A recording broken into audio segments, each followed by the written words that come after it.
পুৰা কঁঠালগুটি পিটিকাৰ প্ৰত্যেক টুকুৰাত অনুভৱ কৰিব পাৰি আমাৰ পুৰণি ৰন্ধন পদ্ধতিৰ সোৱাদ। তেনেহ'লে আহক এই পুৰা কঁঠালগুটি পিটিকাৰ ৰেচিপিটো উপভোগ কৰোঁ আৰু আমাৰ অসমীয়া খাদ্য সংস্কৃতিৰ এটি আভাস লওঁ। Hello everyone, welcome to my channel.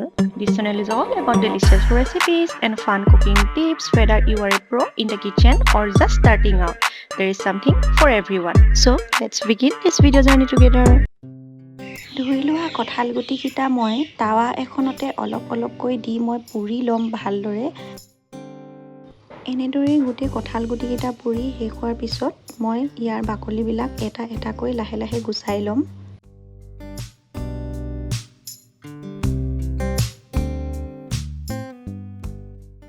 গুচাই লোৱা কঁঠালগুটিকেইটা হাতেৰে পিটিকি নহ'লে খুন্দাত খুন্দি অকণমান পাউডাৰ টাইপৰ কৰি ল'ব লাগিব।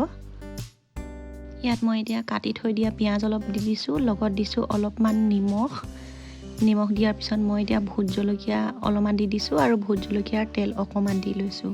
লগত মই এয়া বইল কৰি লোৱা আলু অকণমান দি লৈছোঁ। এতিয়া গোটেইবোৰ একেলগত ভালদৰে মিহলি কৰি ল'ম। পিটিকা বুলিলে আচলতে হাতেৰে পিটিকিলে বেছি ভাল লাগে খাই।